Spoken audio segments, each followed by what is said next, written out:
O outro ponto é que se você quer construir algo grande, você vai ter pessoas trabalhando junto com você. Então é interessante conseguir entender essas pessoas e também dar uma direção para que todos possam colaborar juntos.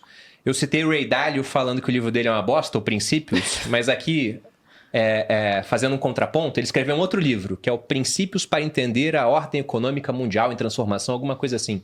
E esse é muito bom.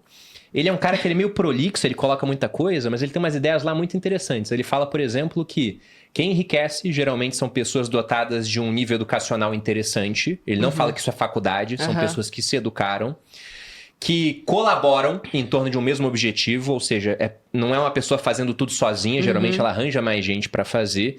E elas conseguem algum tipo de inovação, não necessariamente tecnológica, mas uma inovação em processos, por exemplo, dentro de uma economia onde elas têm a certeza de que elas terão acesso aos resultados do trabalho delas. Ou seja, o lucro realmente será delas, não vai ser algo usurpado por uma outra pessoa.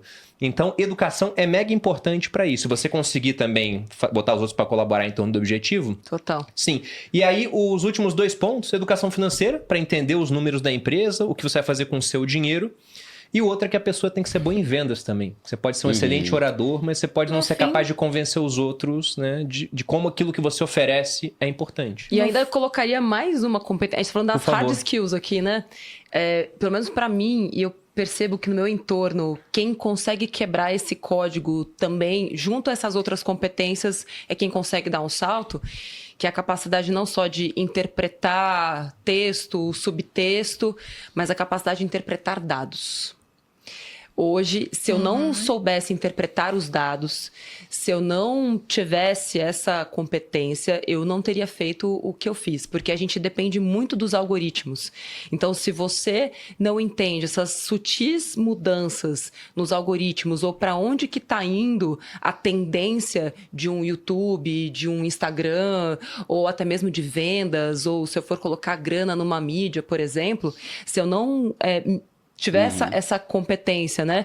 Dificilmente você vai conseguir crescer também. E vale para vendas a mesma coisa, né? Pô, eu tô vendo onde eu preciso colocar mais esforço para ter mais resultado. Dá um exemplo prático. Quando eu comecei o Me Poupe, era um blog, não era um canal no YouTube. Porque eu estava na TV e diziam que se eu tivesse um canal no YouTube eu ia ser demitida. Na época eu ainda não queria ser demitida, né? Então eu ficava com medo. Então eu falava, vou fazer um blog que minha cara não aparece, tá, beleza.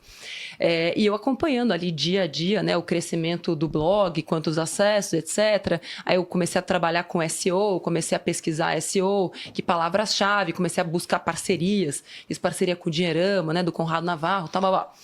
Até que eu comecei a fazer o canal no YouTube ali, né, sozinha e tal. E comecei a fazer cálculos, né, de quanto tempo eu dedicava para ambas as mídias e quanto resultado em número de acessos cada um me trazia.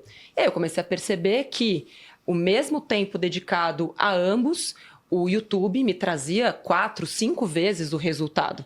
Então, me pareceu o correto a fazer, diminuir o tempo que eu estava dedicando ao blog, até que em determinado momento eu parei de dedicar 100% do tempo ao blog e deixei isso, quando eu tiver uma equipe, a gente retorna, caso seja necessário, e passei a dedicar 100% do meu tempo àquilo que o dado estava mostrando que fazia mais sentido. Alocação de recursos. Alocação de recursos. Então, para mim, esse também é uma competência fundamental.